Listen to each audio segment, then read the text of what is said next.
Então, boa tarde a todos. Obrigado pela participação, pela presença. Vamos falar sobre toque, tá certo? Então, no tratamento do toque, qual o tratamento de primeira linha? Quando indicar a psicoterapia ou o tratamento farmacológico? Então, como vocês lembram, o transtorno obsessivo compulsivo é um transtorno caracterizado por obsessões e compulsões, acomete cerca de 3% da população. A gente acredita que refleta disfunções em circuitos córtico-estriato-talamo-corticais, tem uma evolução crônica, traz importante incapacitação para uma parcela substancial dos pacientes e nós temos evidências de que tanto abordagens psicológicas quanto abordagens farmacológicas são eficazes no tratamento desse transtorno. Se o indivíduo tem um transtorno leve, a primeira indicação são os inibidores seletivos da recaptura, são a terapia cognitivo-comportamental. Se ele tem um transtorno moderado para grave, geralmente a associação é a melhor opção. De forma geral, sempre que a gente puder associar, melhor. Mas nos casos mais leves, como o indivíduo que está disposto a se envolver numa terapia comportamental, não apresenta algumas das características associadas com melhor engajamento, melhor envolvimento, a ideia da terapia comportamental é uma boa ideia. Isso pode ser, tanto vale para adultos como vale para crianças. Tá? Então, primeira indicação, quadro leves, terapia cognitivo-comportamental, quadros moderados, associação ou a medicação, se não for possível. Então, há espaço para associação de medicações. Então, em primeiro lugar, se você começa a tratar um indivíduo com inibidor seletivo da recaptura de serotonina, né, um antidepressivo dessa natureza, se ele não responder, a ideia, a primeira coisa, é associar com terapia comportamental. Então, se viu que aqueles indivíduos que não respondem a inibidores seletivos, a associação dos dois aumentam muito a chance de resposta. E se ele não responder a ambos, qual é o próximo passo?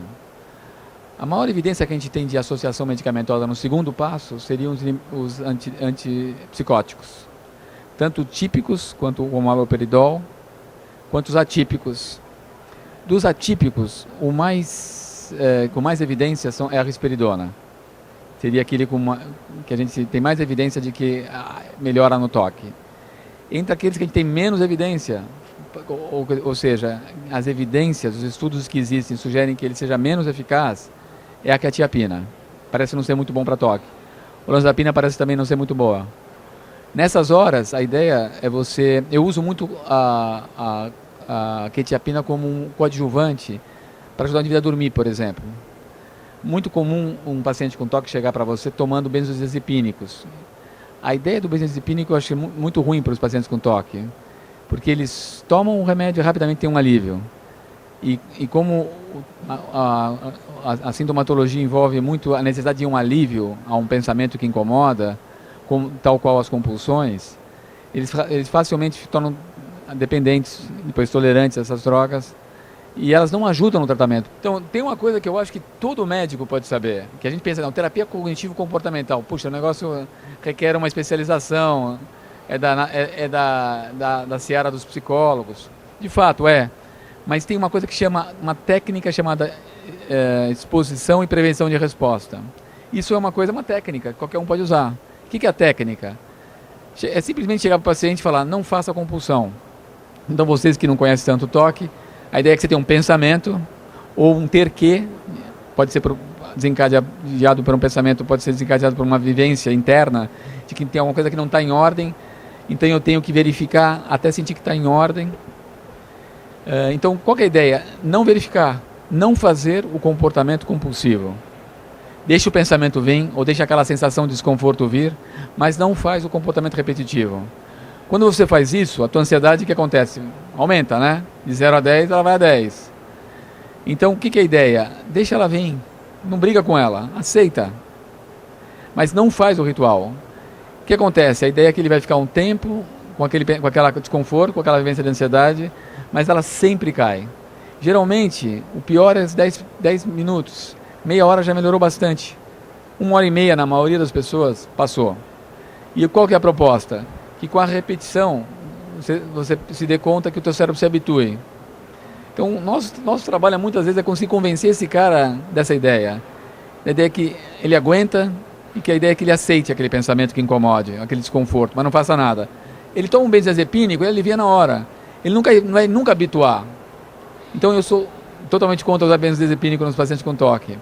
Então eu tento convencer eles a não tomar. Então às vezes, no começo, eles já ficaram dependentes para dormir, por exemplo. São uma insônia permanente, crônica.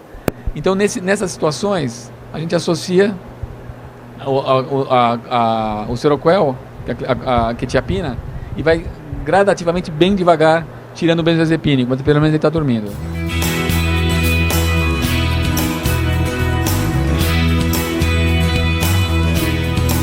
O clonazepam, se eu tiver que escolher um, eu escolheria o clonazepam, porque tem uma vida longa. Então geralmente o que eu faço? Ele vem tomando alprazolam, por exemplo, meia vida curta, ou algum outro benzodiazepínico de meia vida curta. Então eu vou para lá, olha, nós vamos tirar esse remédio não é legal. Mas vamos fazer assim, começar com o clonazepam, porque ele tem uma ação mais longa, né? Depois, quando é o caso, eu troco para gotas. Eu tirando uma gota a cada 15 dias, mas muito devagar. Porque se você vai rápido, eles não aguentam. Mas se ele souber que ele vai dormir com a quetiapina, já ajuda muito. Então fica mais fácil, mas a quetiapina custa mais. Então tá bom, vamos para a próxima pergunta aqui. Como lidar com os efeitos adversos que são tão frequentes nos antidepressivos? Então, se você pensar, então, quais são as drogas de primeira escolha, então? São os inibidores seletivos da recaptura de serotonina. Qual que é melhor? Todos são iguais. Ou melhor, em termos da eficácia. Pode usar qualquer um deles.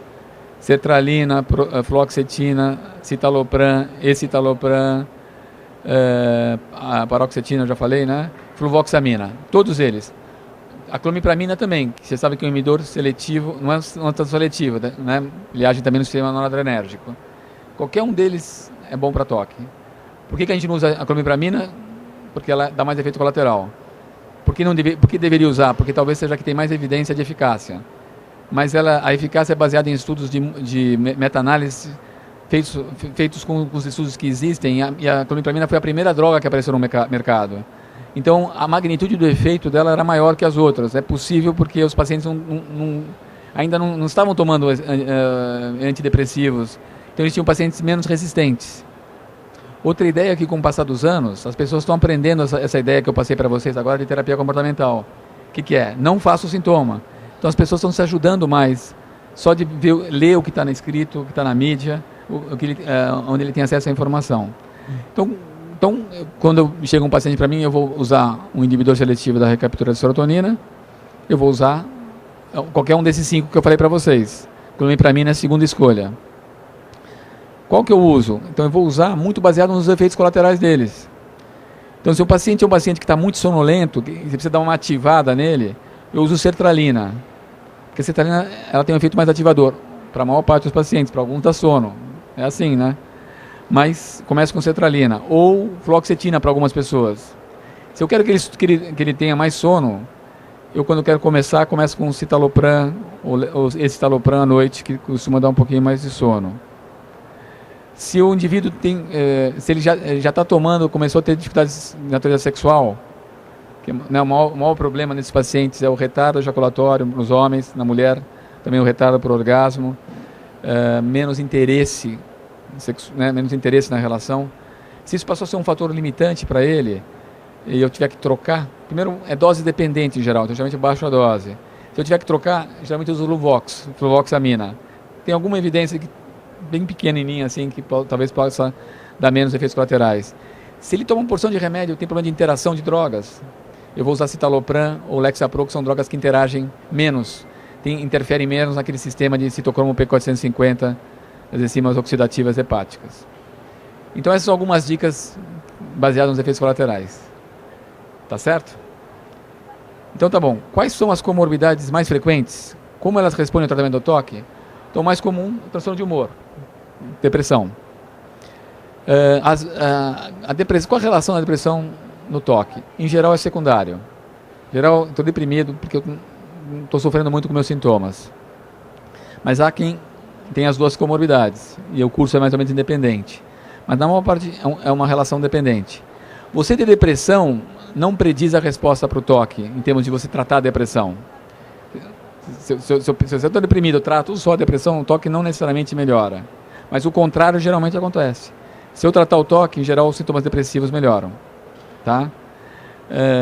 Algumas vezes, quando a depressão é independente, você trata com inibidor seletivo, ele não responde, se associa um mais noradrenérgico, como nortriptilina, ou vai para uma venlafaxina da vida, alguma coisa assim.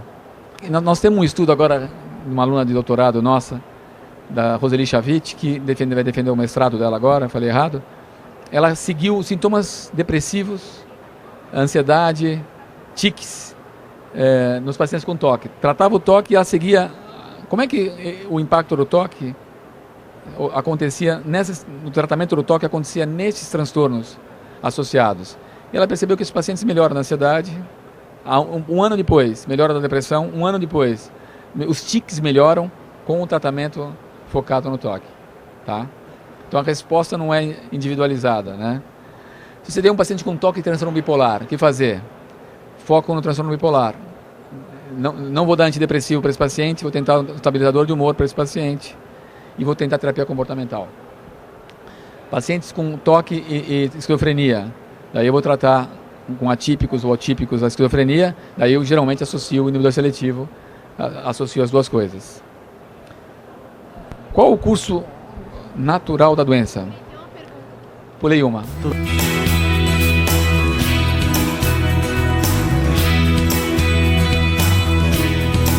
Se o paciente não melhorar, o que geralmente não acontece, ele sempre melhora. A sexualidade melhora certamente. É uma outra estratégia. Se ele não está melhorando, eu quero associar uma outra droga, eu falei eu costumo escolher primeiro as noradrenérgicas. Então se eu for associar, eu vou tentar primeiro associar nortriptilina. Se eu quero dar uma droga só, eu tiro as duas, dou venlafaxina ou clomipramina. Mas geralmente associo nortriptilina. Ou um neuroléptico. Por incrível que pareça, os neurolépticos têm um efeito antidepressivo. Mas a melhora da sexualidade, a bupropiona... Daí, essa é uma outra dica legal. Se o paciente tem uma dificuldade, ele está deprimido, um pouco deprimido, você fica na dúvida, será que é da depressão, essa falta de interesse sexual, ou será que é do remédio? E você acha que é mais a depressão. De repente você pode dar uma bupropiona, você potencializa o efeito antidepressivo e também está ajudando nas dificuldades na sexualidade dele. Então é uma boa ideia. Também.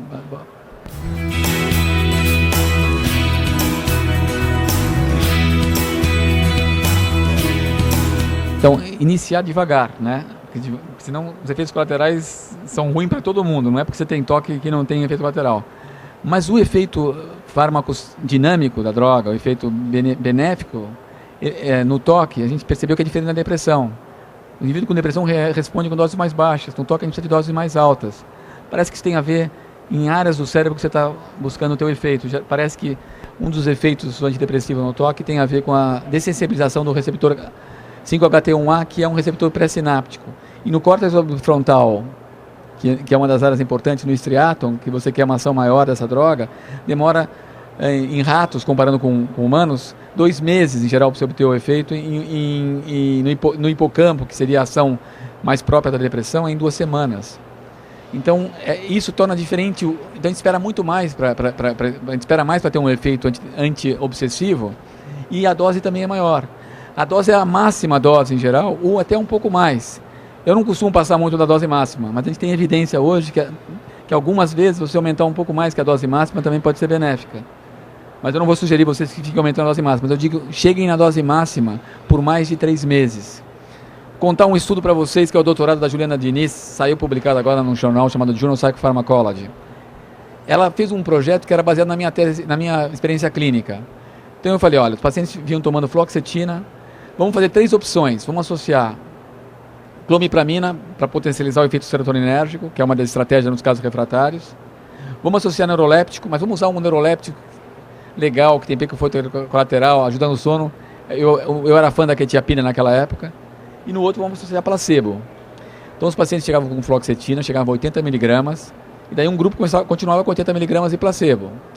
Um outro grupo então baixava para 40 e associava a clomipramina, porque você leva o nível da clomipramina, e daí seguia com a clomipramina.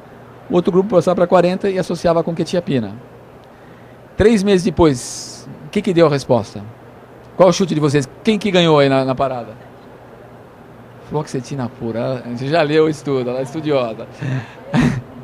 Mas o fato é que aquele grupo que ficou com 80 miligramas, dose mais alta por mais 3 meses, foi ao lado do que teve associação com clomipramina, quer dizer, drogas mais serotoninérgicas, foram que tiveram melhor resposta, e comparado com quem recebeu quetiapina. Então a impressão que eu tenho hoje que é manter dose alta por mais tempo, talvez ser o mais sensato, e não ficar ávido de querer trocar a medicação. Nesse ínterim, envolver o paciente para ele fazer a exposição e a prevenção de resposta, envolver a família para não fazer o que a gente chama de acomodação, que é quando a família se envolve nos sintomas do paciente.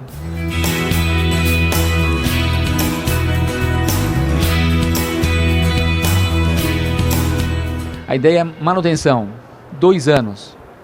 Tá bom, ótimo, melhorou para burro, 2 anos. Pode diminuir para uma dose menor, uma dose mínima, tomava 4, baixar para 2, tomava 2, baixar para 1, mas 2 anos é a ideia. Você descontinua 50% recidiva. Agora, se o indivíduo tem uma remissão total, o cara tem respondeu remissão total. Na minha mão, por ano, uns 5 respondem total, remissão total. Daí você pode ser, talvez esperar 1 ano, uma coisa mais curta.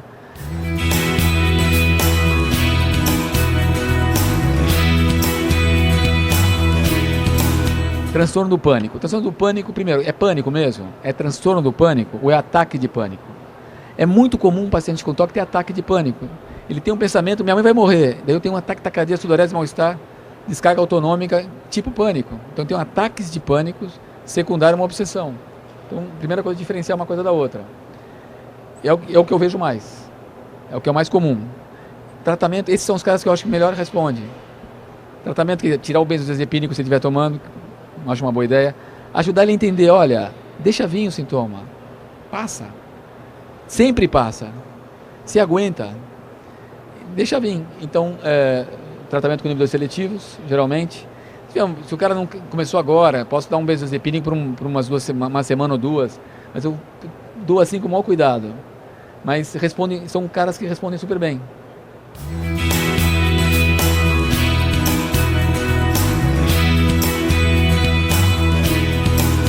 Então, toque refratário não respondeu a nada, né? Na sequência, aqui que eu falei de atípicos, falei drogas mais serotoninérgicas, então associação com clomipramina, por exemplo, é uma outra estratégia. Superdosagem, que eu não gosto muito, mas parece que para algumas pessoas é bom. Então, a gente vai até 200 de sertralina. Tem um estudo que vai até 400, 450, de acordo com a tolerabilidade do paciente. Escitalopram, a gente costuma ir até 30, né? Tem um estudo mostrando que até 50. Citalopram, não sei se vocês viram agora, a gente vai nessa coisa de vai aumentando a dose. Saiu um estudo agora, o FDA, contraindicando o citalopram acima de 40, que dá maior chance de você ter alterações cardíacas, aumenta o intervalo QT, aquela síndrome chamada Torsades-de-Pont, que o indivíduo tem taquicardia, e pode evoluir para fibrilação ventricular e morrer. Então a gente tem que tomar, por isso que eu vou muito com calma com esse negócio de dose lá em cima, mas parece que funciona. Tentamos serotoninérgicos, tentamos drogas dopaminérgicas. A dopaminérgicas, a aripiprazole agora tem uma evidência média, que nem quetiapina, alguns estudos mostram que melhora. Saiu um estudo comparando a associação com risperidona, a associação com aripiprazole, a risperidona foi bem melhor, então a risperidona é a minha primeira escolha.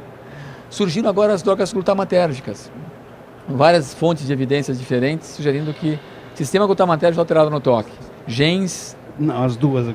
Genes predispondo. Então, o que saiu esse ano? Associação com Topamax, topiramato. 2 estudos, um mostrando que só melhorava a compulsão, outro melhorando que melhorava de forma geral. Parece, eu não tenho experiência nenhuma. Agora que eu vi, vou começar a usar.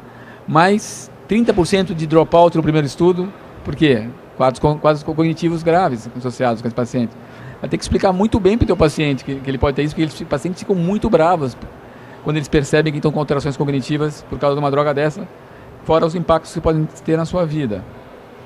Então, topiramato é uma outra opção, é novo, eu não usava antes. Pregabalina surgiu agora, a lírica também, antagonista glutamatérgico. Tem algumas, memantina, algumas drogas que eu tentei e não tive nenhuma. Ondacetron surgiu agora, outra droga que age no receptor 5-HT3, sistema serotoninérgico. Então tem algumas novas escolhas, mas o que eu imagino? Tudo ajuda um pouquinho. Nada realmente significativo. Mas você tentou tudo isso.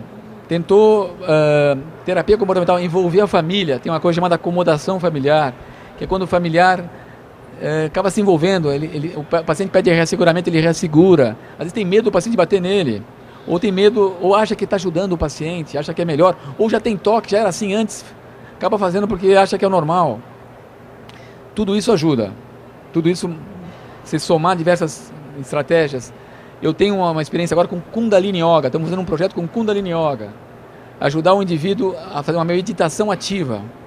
Tem uma técnica lá que você faz assim. Har, har, gur, com a mão aqui, ó. Har, har, gur, gur. Estou com a minha língua no meu palato. Har, har, gur, gur. Contraindo a barriga. Har, har, gur, gur. É difícil pensar em outra coisa fazendo isso. Ajuda. Então, eu acho que todas essas diversas estratégias, cada uma tem um peso pequeno na magnitude de efeito. Por que é um peso pequeno? Porque toque é heterogêneo demais. Sabe lá Deus quantos toques nós temos? Então, o nosso fenótipo que a gente detecta quando a gente observa ele está refletindo uma porção de coisas diferentes. É difícil ir pelo fenótipo diferente. Esse é um subtipo A, esse é o subtipo B. Era o que a gente achava antes, mas não conseguimos mostrar que isso é a melhor coisa. A gente vai ter que buscar coisas mais neurobiológicas, eu acho. Mas então, tentamos tudo. O cara está incapacitado, realmente sofrendo pra caramba, que é o caso que você está me contando. Vamos para a neurocirurgia. O que tem de neurocirurgia? Tem as ablativas e as que não são ablativas, que é a tal da estimulação cerebral profunda. As ablativas, quais tem? Singlotomia, nós fazíamos lá no Instituto, não estamos fazendo mais, mas é uma coisa que podia ser feita. Nós começamos a fazer um estudo hoje, duplo cego, com capsulotomia anterior, ramo anterior da cápsula interna, com uma técnica chamada Gamma Knife. Você pega 201 raios gamas emitidos por uma câmara de cobalto, concentra isso numa área específica do seu cérebro. Você provoca uma lesão ali sem provocar mais nada ao redor dela. Essa técnica mostrou que 50% dos pacientes, são pacientes, é isso que você falou. Melhoram, é incrível. Hoje, se vocês forem assistir a minha aula às 5 horas, eu vou mostrar uns vídeos. É impressionante o que acontece, mas os caras respondem. Ele responde a cirurgia? Não, ele responde a terapia comportamental e a tratamento medicamentoso, que passa a funcionar, que antes não funcionava. Por algum motivo passa a funcionar. Você está lesando estruturas que a gente acha que fazem parte desse circuito que está alterado no toque. Daí o que surgiu mais recentemente? Uma nova técnica chamada estimulação cerebral profunda. O que é isso? Você pega um eletrodo, coloca no cérebro exatamente nessa região. Tem outras regiões, mas no caso é nessa região. Daí o que você tem? Você tem aqui um marca-passo, 2 marca-passos que vão então estimular essa região, aumentando a frequência estimulatória e você provoca uma inibição reversível. Ou seja, você pode desligar, vai ter que ficar lá o eletrodo, você não tirou o eletrodo mais. Mas a lesão é mínima. Tem lesão? Tem, mas é mínima, é um fio de cabelo colocado lá. Então, agora, é simples? Não é simples, você tem que monitorar esse paciente. Ele está em casa outro dia, passou numa máquina vinha aqui para cá, passa numa máquina desmagnetizadora, regulou tudo, ele volta a ter o sintoma na hora. É o desespero dele. Alguns pacientes se deprimem, tem pacientes que se mataram já por causa disso. É um negócio que tem uma monitoração próxima. Até agora a gente tinha que trocar o marca-passo, tinha que trocar de 9 em 9 meses. A partir de agora tem um rechargeable, então você tem que andar na tua casa, você liga na tomada 2 vezes por semana e carrega. Você se liga na tomada e recarrega. Imagina um paciente com toque, com tudo isso que eu estou falando para vocês. Não é simples. Mas nós vamos fazer isso no Brasil agora. A gente está pedindo dinheiro para a FAPESP, vai começar a fazer no Brasil, nessa mesma região. Curso do toque, mais 2 perguntinhas só. Qual é o curso natural da doença? Curso natural, 2/3 começa antes dos 18. 75% começa antes dos 18. 50% começa antes dos 10. 50%. Começa curso insidioso, altos e baixos. Esse é o clássico. Tem um pequeno grupo que começa com períodos com um curso episódico, com picos de piora e melhora bastante razoável. Menor ainda quem tem remissão total. E tem um subgrupo que são esses casos que tem curso deteriorante. Geralmente começam mais cedo. Tem um curso deteriorante, com piora progressiva, e vai acabar numa neurocirurgia da vida. Última pergunta. Depois ainda pode responder mais alguma. Quais as abordagens psicológicas e psicoterápicas indicadas para esses transtornos? Qual a sua experiência com a indicação da psicoterapia psicanalítica? Se eu for tratar o toque, eu não vou indicar psicoterapia psicanalítica. E agora, tem pessoas que são bons psicanalistas, que sabem o que é toque, e sabem não fazer o que a gente fala de reasseguramento do toque. Então, um paciente chega para você e fala, olha, eu acho que eu sou homossexual. Só que é um pensamento obsessivo, não é a partir de uma vivência existencial própria. É um pensamento obsessivo, você tem que saber diferenciar. Uma vez que ele tem toque e aquele é um pensamento obsessivo, a ideia não é que o paciente chega para você e fala, bom, mas de onde é que você tirou essa ideia? Por que você acha isso? Quer dizer, você acaba, bom, mas vamos pensar se isso tem sentido mesmo ou não para você. Você está alimentando o comportamento e você vai tranquilizando ele, você está dando reasseguramento. Não, ou você vai falar, não, você não é homossexual, isso não vai acontecer com você porque ele sabe que ele não é homossexual. Você não é homossexual, ele está reassegurando o paciente que aquilo não é homossexual, o paciente está indo lá pedindo reasseguramento, então aquela psicoterapia está sendo maléfica. Mas um psicanalista que sabe o que está fazendo, que conhece a natureza do toque, ele vai saber não fazer isso e vai ajudar esse indivíduo a se desenvolver. É um coadjuvante? Entre a terapia comportamental e a psicanálise, terapia comportamental primeiro, mas como um coadjuvante, fundamental. Agora, na nossa prática, conhecimentos de psicoterapia fazem diferença? Fazem. Porque você ganhar um paciente, a tua arte do teu trabalho, a nossa profissão é uma arte. Não basta você saber tudo isso que eu falei, a evidência X mostra isso, faz a Y. Qual que é o grande lance no tratamento desses pacientes? Ganhar ele. Ele tem que entender que aquilo é toque. Ele tem que, demora pra caramba para entender, aceitar que ele é toque. E daí você tem que ajudar esse cara a querer mudar. Ele está acostumado, aquilo funciona bem para ele. Ele vai, sente, alivia, está tudo bem. Toma um pouco de tempo, às vezes toma muito tempo. Então, isso é uma arte. E daí você vai tratando o seu paciente, não raro, você vai encontrar um paciente que os sintomas melhoram e você vai encontrar outras questões importantes e relevantes. Tem um paciente meu, eu até ia contar esse caso, não vou contar mais porque a minha aula está muito longa, mas vou contar para vocês. Um grande empresário, tem no grupo das finanças, ele tem um dos toques dele é achar que ele vai falir. Ele tem um quadro clássico, tem todos os sintomas de toque, mas um deles é que ele vai falir. Eu posso dizer que ele tem muito dinheiro, mas ele ainda acha que vai falir. Então ele fica achando que ele trabalha no ramo financeiro, então ele é dono de um banco, para ter uma ideia. Ele é dono de um banco e ele acha que vai falir, só que ele já tem os spreads dele ali, por causa disso ele tem dinheiro em vários outros bancos para garanti-lo, né? Mas ele acha que vai falir. Ele tem 3 psicoterapeutas, um exemplo claro que eu falei para vocês, que vão lá e ele fica reassegurando ele. Então até ele chegar para mim, ele começou a entender, olha, isso é toque. Como é que a gente trata isso? Eu não vou te responder quando você me perguntar. Eu vou falir? Vai acontecer uma coisa ruim comigo? Eu não vou te responder.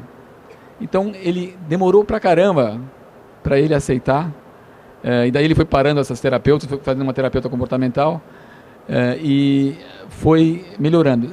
Limpou os sintomas do toque. Melhorou pra caramba, ele entendeu e melhorou.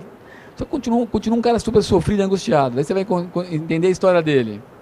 Ele é de uma família judaica. E o pai dele faliu quando ele tinha 13 anos, quando ele ia fazer a festa do Bar Mitzvah, que é quando ele se vira homem na região judaica. Como é que é? Agora vai resolver essa... Agora, então, exatamente isso. Quer dizer, então a gente vê na história dele, ela falou, vai resolver agora na psicoterapia analítica. Mas é mais ou menos essa ideia, quer dizer, limpou o sintoma, e o Freud falava que era um deslocamento dos sintomas, daqui a pouco eu faço o comentário do Freud, mas limpou o sintoma, daí ele pode começar a entrar em contato com outras questões da vida dele, que é uma questão de uma história de vida em que a questão do fracasso é muito forte, porque o pai dele fracassou da pior forma. Dinheiro é um dos fatores que você avalia na religião judaica a força de um homem. Esse cara é um cara que tem muita ele é um biga de um cara inteligente, mas ele não confia no taco dele. Então, nesse momento que ele melhorou, a psicoterapia mais de base psicoterapêutica, mais psicanalítica, eu acho que é mais interessante para ele, para entender as relações dessa história de vida, as relações e poder transformar. Então, eu acho que cada caso é um caso, cada situação é uma situação. Mas eu acho diferente do Freud, que achava que o sintoma era uma substituição, né? Eu acho que não, eu acho que simplesmente é o seguinte, esses caras têm mais dificuldade de inibir pensamentos.